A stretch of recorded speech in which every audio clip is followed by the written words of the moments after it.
Guys, hey, so I got a really awesome question, and I thought while I had a few minutes, I would sit here and talk to you guys while my husband's still asleep.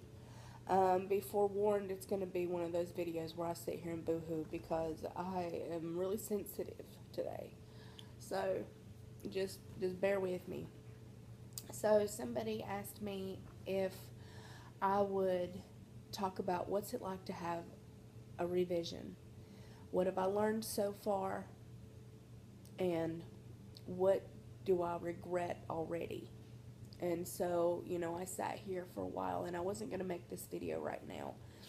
And I started to get upset about it. And I was like, while all these feelings are fresh, while all of this is, in my head, I should just go ahead and get it out of there. So, having a revision is considered taboo in our weight loss community because people don't want to admit that they need help. People don't want to admit that perhaps you need a little extra help than the first time because people believe that a revision means that you didn't do your job, that you screwed up, that people don't want excuses, people want results. And I'll say that again. People don't want to hear your excuses. They want to hear your results. They're more interested in why you failed instead of listening to why you succeeded. So this, again, my nose is running because I'm upset.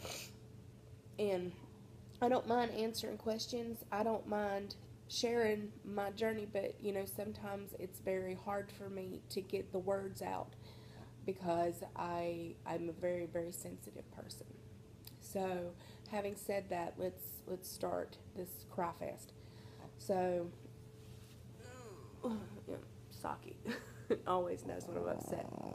Yes, I know. So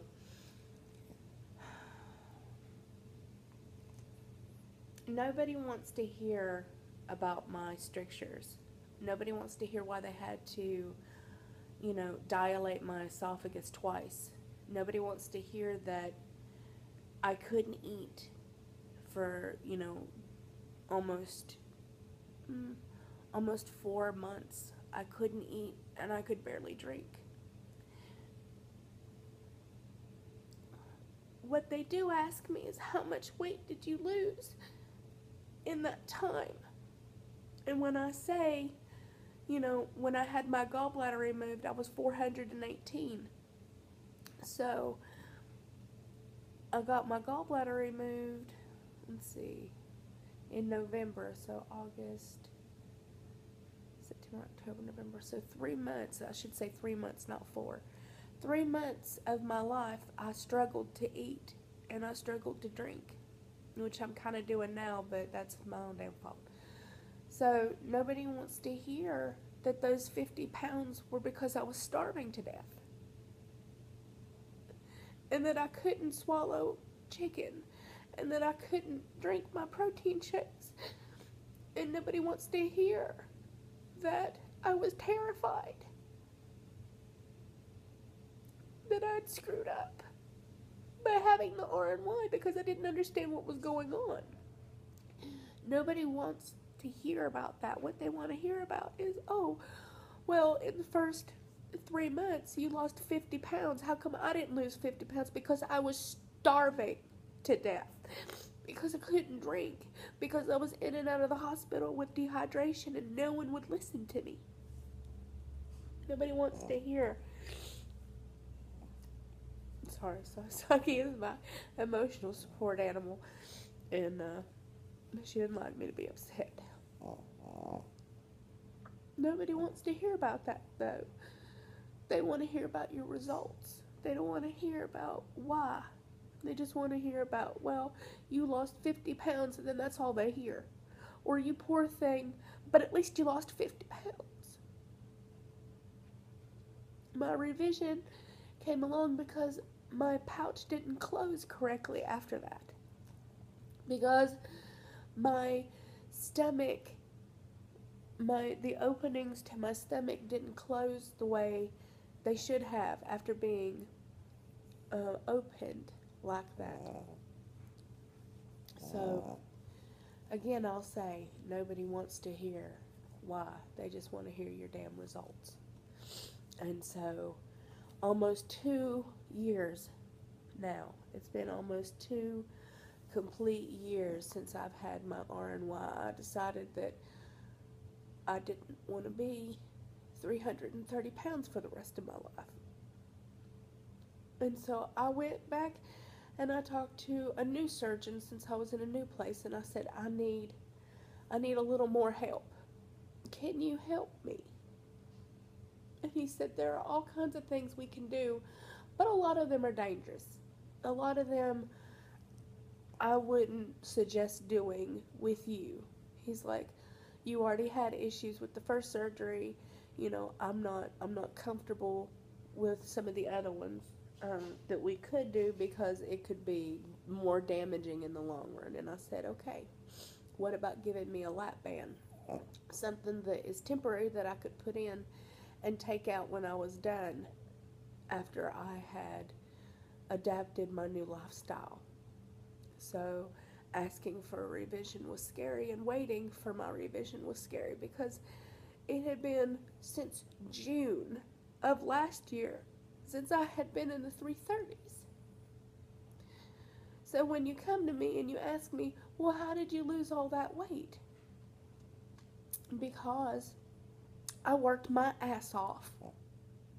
That's how I lost all that weight, because I worked my ass off. Well, why couldn't you get the rest of it off?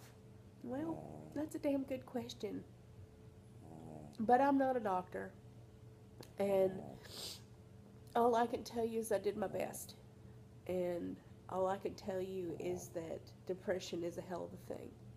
And all I can tell you is that this process, no matter what leg of the journey you're on, is not going to be easy. It's not going to be fun. It's not going to be surprise. Tomorrow you're 120 pounds and you have no extra skin and you have no issues eating and you have no issues drinking. I'm not going to tell you that this process, you're going to roll up in your surgeon's office and be like, well, I haven't lost the rest of my weight. I still need to lose 75 pounds. And he's going to say, let's give you a revision. It doesn't work like that, honey. It does not work like that. I needed to lose 150 more pounds in their eyes. I don't believe that I need to lose that much, but that's what the doctors think. So when I rolled up in his office and said, hey, I used to be 524 pounds and I'm in my 330s, I need a little more help, he was more willing for me. He was a little more willing for me. And he was also very sorry that I didn't get the sleeve to begin with, which is why I preach very hard to a lot of my bigger lady friends and people that talk to me that if you're over a certain amount, you should most definitely go. You should most definitely start with the sleeve. And that's my personal opinion. I'm not telling you to do that. You need to talk to your surgeon. You always need to talk to your surgeon and make sure that he, she, them believe that's the best thing for you specifically. So you will always need to speak with a medical professional about that. I'm just telling you, in my wishful thinking in the back of my head, if I could go back in time, I would be having a sleeve, and right now I'd be getting my RNY because having a lap band is terrifying. It is terrifying to me, and I am constantly wigging out that something's wrong with it, and I need to just breathe. I need to just breathe, and I need not to listen to people when they're like, oh, it's gonna erode your stomach, the port's gonna get infected, you're gonna die, you're, sorry, Saki. This is gonna be a two-parter because I've already like 10 minutes, so I'll probably just make this into two. My nose is running. So let me stop this one here at 10 and then I'll make another one. I love you guys' faces. Bye.